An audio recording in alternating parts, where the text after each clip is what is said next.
നമസ്കാരം പ്രിയ ബന്ധുമിത്രങ്ങളെ. കലിയുഗമായ ഈ കാലഘട്ടത്തിൽ മഹാമാരിയായി ഉഴലുന്ന നമ്മുടെ ജീവിതത്തിൽ ഈ വ്യാധിയിൽ നിന്നും മോക്ഷം കിട്ടുവാനുള്ള ഔഷധമായ ഈശ്വരപൂജയും ഭഗവത് നാമങ്ങളും. അങ്ങനെ ഒരു ഔഷധമുണ്ട്. ഈ നാമജപമാകുന്ന ഔഷധ സേവയിൽ കൂടി പ്രത്യേകിച്ച് നമ്മുടെ ഇതിഹാസ ഗ്രന്ഥമായതും ഭഗവാൻ ശ്രീഹരി വിഷ്ണുവിന്റെ അംശാവതാരമായതുമായ സാക്ഷാൽ ശ്രീരാമചന്ദ്രസ്വാമിയുടെയും സീതാദേവിയുടെയും കഥകൾ ജീവിതമാകുന്ന നൂലിൽ നാമജപങ്ങളാകുന്ന പുഷ്പങ്ങളെ കോർത്തിണക്കിക്കൊണ്ട്, അതെ, ജീവിതമാകുന്ന നൂലോ, അത് പൊട്ടാത്ത നൂലായിരിക്കും. അങ്ങനെ ഒരു നൂലിൽ കോർത്തിണക്കിക്കൊണ്ട് കുറിച്ച് പുതുമനയില്ലം സഹോദരങ്ങൾ അഭിമാന പുരസരവും ഭക്തി ആദരങ്ങളോടെയും അവതരിപ്പിക്കുന്നു വിൽപ്പാട്ട് കഥ സീതാ സ്വയംവരം. ഹരേ രാമ രാമ രാമ ഹരേ ഹരേ, ഹരേ രാമ രാമ രാമ ഹരേ ഹരേ, രാമ രാമ ഹരേ ഹരേ, രാമ രാമ ഹരേ ഹരേ, ഹരേ കൃഷ്ണ കൃഷ്ണ കൃഷ്ണ ഹരേ ഹരേ, ഹരേ കൃഷ്ണ കൃഷ്ണ കൃഷ്ണ ഹരേ ഹരേ. വന്ദനം വന്ദനം ശ്രീ ഗുരു ഭൂതർക്കും, വന്ദനം നേരും വന്ദനം വന്ദനം ശ്രീ ഗുരു ഭൂതർക്കും, വന്ദനം നേരും വന്ദിച്ചിടട്ടെ ഈ രാമകഥകളെ, വന്ദിച്ചിടട്ടെ ഈ രാമകഥകളെ, ചിന്തിച്ചിടാതെ ചൊല്ലിടുന്നു,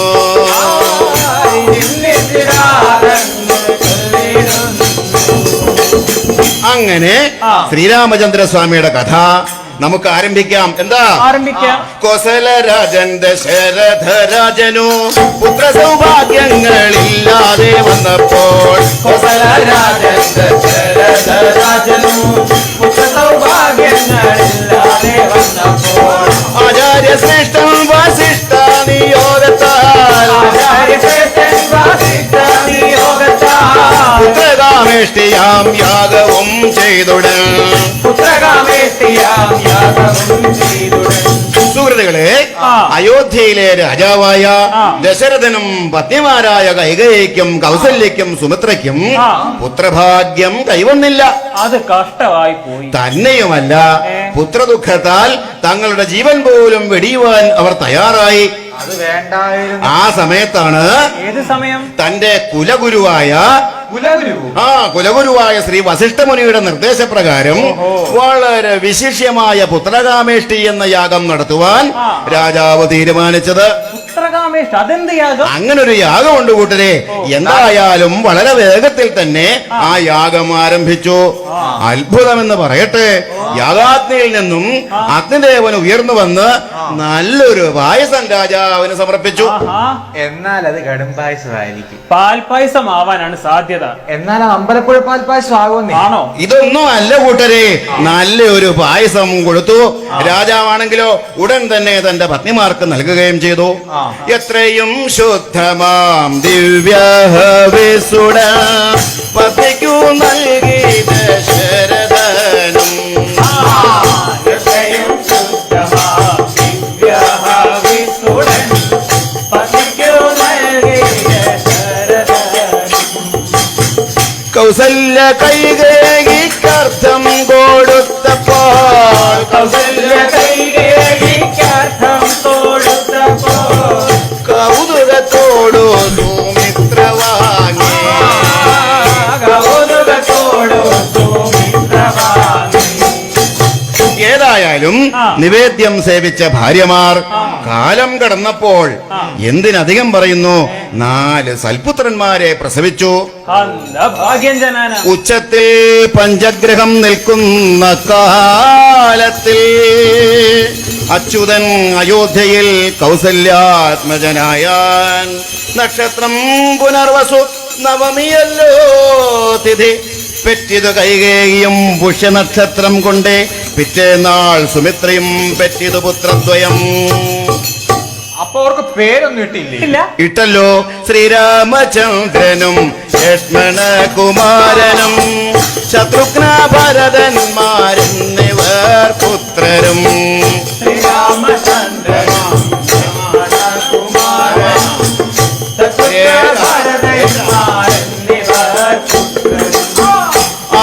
ആമോദത്തോടു വളർന്നവരങ്ങനെ ആമോദത്തോടു വളർന്നവരങ്ങനെ മാലോകർക്കൊക്കെയും ഉത്സവമായി ഈ മാലോകർക്കൊക്കെയും അങ്ങനെ അവർ സന്തോഷത്തോടു കൂടി ബാല്യം കഴിച്ചു കൂട്ടുകയും എന്ത് കഴിച്ചു കുട്ടി? ബാല്യം ഒരു കുട്ടിക്കാലം വളർന്നു വന്നു. അങ്ങനെ വന്നത് കാര്യം പറഞ്ഞതാണേ.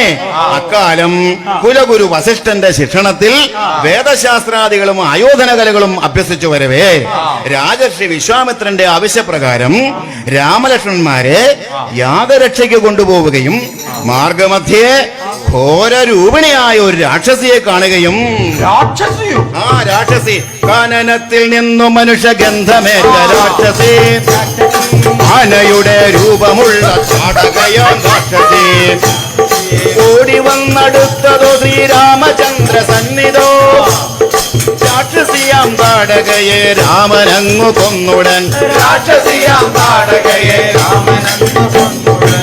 താടകാവധവും കഴിഞ്ഞ് യാത്ര തുടർന്നപ്പോൾ രാമലക്ഷ്മണന്മാർക്ക് പശുദാഹങ്ങളില്ലാതിരിക്കുവാൻ പശുദാഹമല്ല കൂട്ടരെ ദഹം വിശപ്പുമുണ്ടാവാതിരിപ്പാനായി മഹാത്മനേറുന്ന വിദ്യകളൊക്കെ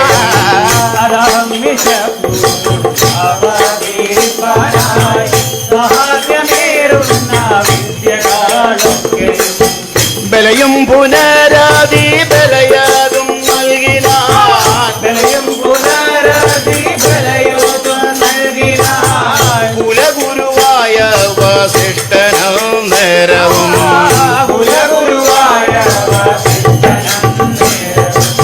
വീണ്ടും യാത്ര തുടരവേ അതാ കിടക്കുന്നു കുന്നുപോലൊരു കല്ല്. കുന്നുപോലെ കല്ലു? പിന്നെ കാട്ടിൽ കല്ല് കാണില്ലേ? ഓ, അതാണോ ഈ കല്ലും മുള്ളും കാലിക്കുമെത്തെ? കാണാം.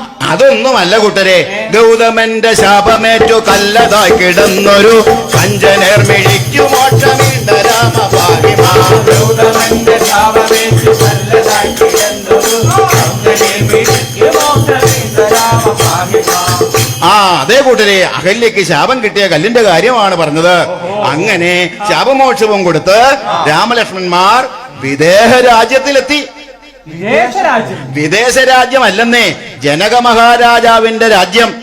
അവിടെയാണെങ്കിലോ രാജാവാണെങ്കിലോ പൂജാ സാധനങ്ങളുമായി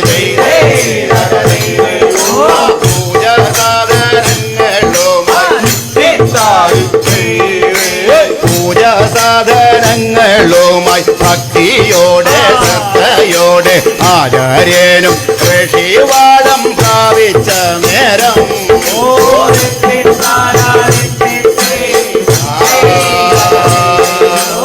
ആമോദത്താൽ പൂജിച്ചങ്ങ ആമോദത്താൽ പൂജിച്ചങ്ങ ആമോദത്താൽ പൂജിച്ചങ്ങ് ആചാരവും കൊണ്ടു നിന്ന രാമലക്ഷ്മണന്മാരെയും കണ്ടു നൃപേന്ദ്ര.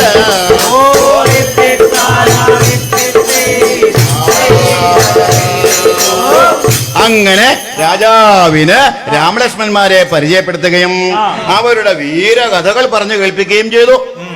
ശേഷമോ ജനക മഹാരാജാവിന്റെ കൊട്ടാരത്തിൽ സൂക്ഷിച്ചിട്ടുള്ളതായ ശൈവചാപത്തെ കുറിച്ച് രാജാവ് പറഞ്ഞു കൊടുത്തു. ഈ ചാപം എടുത്ത് കുലയ്ക്കുന്ന ആൾക്ക് തന്റെ പുത്രി സീതയെ പാണിഗ്രഹണം ചെയ്തു കൊടുക്കും. അതെ, നമ്മുടെ ഈ മുമ്പേ ഇരിക്കുന്ന ഒരു ചാപമല്ലേ, ഇതെടുത്ത് കുലച്ചാൽ എനിക്ക് ഈ നിൽക്കുന്ന ആരെങ്കിലും സ്വയംവരം ചെയ്യാമോ? അത് അതിമോഹമാണ് മോനെ. അങ്ങനെയുള്ള ചാപമല്ല ഇത് കൂട്ടരെ. കേട്ട മാത്രമേ തന്നെ എന്ത് ചെയ്തു ശ്രീരാമചന്ദ്രൻ ആ വില്ലെടുത്തപ്പോൾ ഇടിവെട്ടിയിടം വണ്ണം വിൽനിറഞ്ഞൊച്ച കേട്ടു. നടുങ്ങി രാജാക്കന്മാർ ഉരകങ്ങളെ പോലെ. സീതാദേവി സ്വയംവരം ചെയ്തോരു ത്രേതായുഗത്തിലെ ശ്രീരാമൻ. സീതാദേവി സ്വയംവരം ചെയ്തോരു ത്രേതായുഗത്തിലെ ശ്രീരാമൻ. അപ്രകാരം തന്നെ രാജാവിന്റെ മറ്റു പുത്രിമാരെയും രാമ സഹോദരന്മാർക്ക് വിവാഹം ചെയ്തു കൊടുത്തു. മറ്റു പുത്രിമാരും ആ പുത്രിമാരാരൊക്കെയാണെന്ന് കേൾക്കണ്ടേ? ഊർമിള, മാണ്ഡവി, സുധകീർത്തിമാരെയും വഴി പോലെ ദശരഥ പുത്രർക്കു നൽകിന ഉർമിള മാണ്ഡവി കീർത്തിമാരെയും വഴി പോലെ ദശരഥ പുത്രർക്കു നൽകിന. അങ്ങനെ സ്വയംവരമൊക്കെ കഴിഞ്ഞ് അയോധ്യ രാജധാനിയിലേക്കുള്ള മടക്കയാത്രയിൽ അതാ വരുന്നു സാക്ഷാൽ ഭൃഗുരാമൻ. ആ, അതാണ് കൂട്ടരെ പരശുരാമൻ. ഒരു കയ്യിൽ മഴുവും പിടിച്ചുടൻ മറുകൈയിൽ വില്ലുമമ്പും ധരിച്ചതും വൃദ്ധനായി ചാടി വീണാൻ രാമന്റെ മുൻപിൽ പരശുരാമനാം സാക്ഷാൽ ഭൃഗുരാമൻ.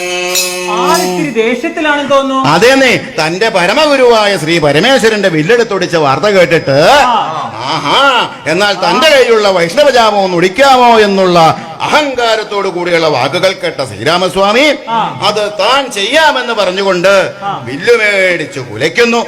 ആ അമ്പും വില്ലുമായി നിൽക്കുന്ന ശ്രീരാമചന്ദ്രനെ നോക്കിയ ഭൃഗുരാമൻ കണ്ടത് സാക്ഷാൽ ശ്രീ മഹാവിഷ്ണുവിനെയാണ് കൂട്ടരെ.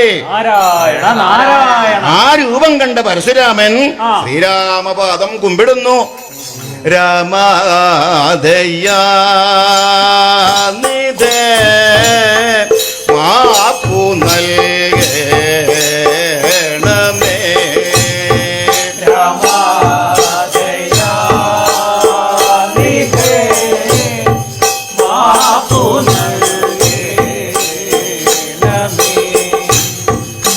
രാമനാം ഞാനും പാദം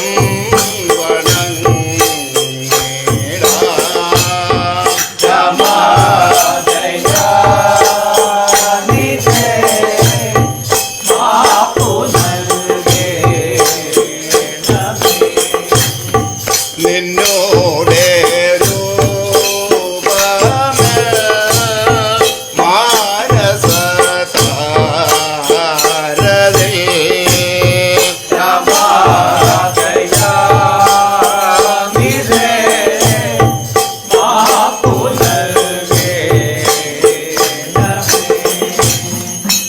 വന്നേടാൻ നിൻ പാദം നേടുന്നേ ഞാനും.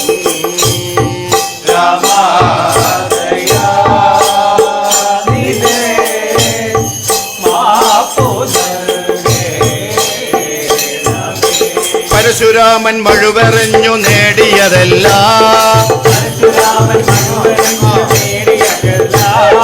തിരകൾ വന്നു തിരുമുൽ കാഴ്ച നൽകിയതെല്ലാം തിരകൾ വന്നു തിരുമുൽ കാഴ്ച നൽകിയതെല്ലാം ദൈവത്തിൻ സ്വന്തമാം മലയാള മണ്ണിലായി ദൈവത്തിൻ സ്വന്തമാം മലയാള മണ്ണിലായി ജന്മമെടുത്തൊരു മക്കളല്ലേ ജന്മമെടുത്തൊരു മക്കളല്ലേ. തുടർന്ന് കൂട്ടുകാരെ, പരശുരാമൻ ഭഗവാന്റെ അവതാരം തന്നെയായ ശ്രീരാമചന്ദ്രനാണെന്നറിഞ്ഞപ്പോൾ ഭഗവാനെ വാഴ്ത്തി സ്തുതിക്കുന്നു. ജയ ജയ രാമചന്ദ്ര ജാനകി വദേ. ജയ ജയ രാമചന്ദ്ര ജാനകി വദേ. ജയ ജയ രാമചന്ദ്ര. നാരായണ പാപഹര നാരായണ ജഗദീശ. നാരായണ പാപഹര നാരായണ ജഗദീശ. വാരവാരശായിൽ ദേവ നാരദാദി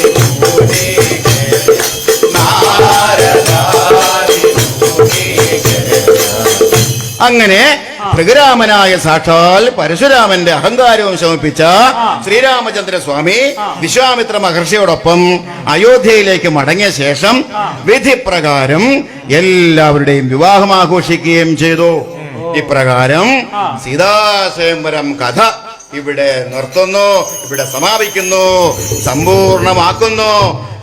മംഗളം മംഗളം ദേവിമാരെ, മംഗളം മംഗളം ദേവന്മാരെ, മംഗളം മംഗളം ദേവിമാരെ, മംഗളം മംഗളം